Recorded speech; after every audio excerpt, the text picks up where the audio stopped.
తెలుసుకుందాం. అనగనగా ఒక గ్రామంలో ఒక ఆవు ఉండేది.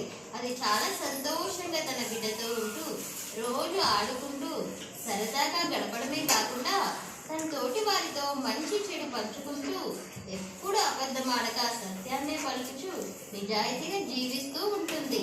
సరదాగా సాగిపోతున్న తరుణంలో ఒకరోజు ఆవు ఆహారం నిమిత్తం దగ్గరలోని అడవికి వెళ్ళి గడ్డి మేస్తూ ఉంటుంది.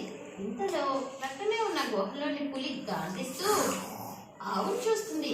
పులి ఆవును చూడగానే దానికి నోటిలో నీళ్లు రాయి వెంటనే లొట్టలేసుకుంటూ, అబ్బా ఏముంది, నా ఆకలి దీనితో సరిపెట్టుకుంటా, అసలే బాగా ఆకలిగా ఉంది.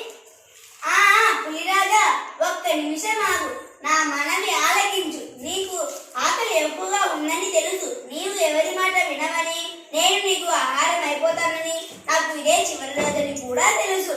చివరిగా నాది ఒక చిన్న కోరిక. దయచేసి నా కోరికను మన్నించి నా మాటలు విను.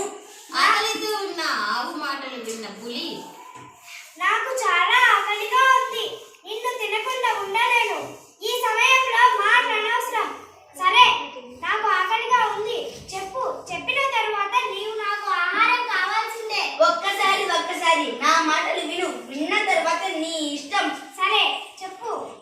పులిరాజా, ఇంటి దగ్గర నా చిన్న దూడ ఉంది. దానికి లోగం తెలియదు. అది అమాయకురాలు. నా రాక కోసం ఎదురు చూస్తూ ఉంటుంది. నేను నా బిడ్డను చూసుకొని కడుపు నిండా పాలిచ్చి ఇరుగు పొరుగు వారితో పెద్దలతోనూ ఎలా ఉండాలో చెప్పి నేను నీ దగ్గరకు వస్తాను. ఆహాహా, నేనేమైనా పిచ్చిదాన్ని అనుకుంటున్నావా? ఇంటికి వెళ్ళి మళ్ళా వస్తావా? నేనేమైనా వెర్రిదాన్ని అనుకుంటున్నావా? అలా కాదు, నేను నిజమే చెప్తున్నాను. బిడ్డ ఎవరికైనా బిడ్డే కదా. నేను ఇంటికి వెళ్ళి నా బిడ్డ ఆకలి తీర్చి వచ్చి నీ ఆకలి తీరుస్తాను. ఆహా, నేను అడవిలో నివసిస్తాను, మీరు జనంలో జీవిస్తారు. మీకే కాదు, నాకు మనసు ఉంటుంది. మీ మాటలు చూస్తుంటే ఒక అవకాశం ఇవ్వాలని ఉంది. అది కొద్దిసేపు మాత్రమే. అసలే ఆకలిగా ఉన్నాను. తేడా వచ్చిందంటే నీతో పాటు నీ బిడ్డను కూడా తింటాను. అలా జరగదు. ఆవు తన బిడ్డ దగ్గరికి వెళ్ళింది. కన్నా, నీవు వేలకు భోజనం చేయి. తోటి వారితో కలిసి ఉండు. అసత్యం పలకవద్దు. బుద్ధిగా ఉండు. మంచి పేరు తెచ్చుకో. నేను వేరే చోటికి వెళ్తున్నాను. మళ్ళీ రాకపోవచ్చు. సరే అమ్మా. ఆవు రాక కోసం ఎదురు చూస్తూ, నేను నిజంగా పిచ్చిదాన్ని. నోటి దాకా వచ్చిన ఆహారాన్ని వదిలేశాను. ఆవు నన్ను మోసం చేసి తప్పించుకుంది. ఆవు రాగను చూసి పులి, ఈ ఆవు నమ్మకమైనది. ప్రాణం కంటే ఇచ్చిన మాటకు విలువ నచ్చిన ఈ ఆవు నిజాయితీ నాకు నచ్చింది. ఇటువంటి ఆవును తిన్నా మహాపాపం. ఇంతలో ఆవు రానే వచ్చింది.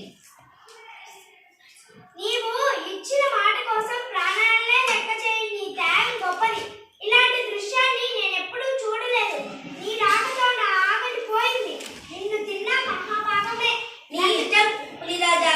పులిరాజా, ధన్యవాదములు. నన్ను క్షమించు. నీవు తిరిగి వెళ్ళి నీ బిడ్డతో సంతోషంగా జీవించు. ధన్యవాదములు పులిరాజా. అక్కడి నుండి ఆవు ఒక్కసారి పరుగున బిడ్డ దగ్గరికి వెళ్ళి జీవితాంతం నిజాయితీగా జీవనం సాగించింది. చూసారా పిల్లలు, ఎన్ని కష్టాలు ఎదురైనా మనం ఇచ్చిన మాటకు కట్టుబడి ఉంటే ఆ నిజాయితీయే మనలను ఏదో ఒక రూపంలో కాపాడుతుంది. అందుకే మనం ఎల్లప్పుడూ నిజాయితీగా ఉందాం. సరే టీచర్.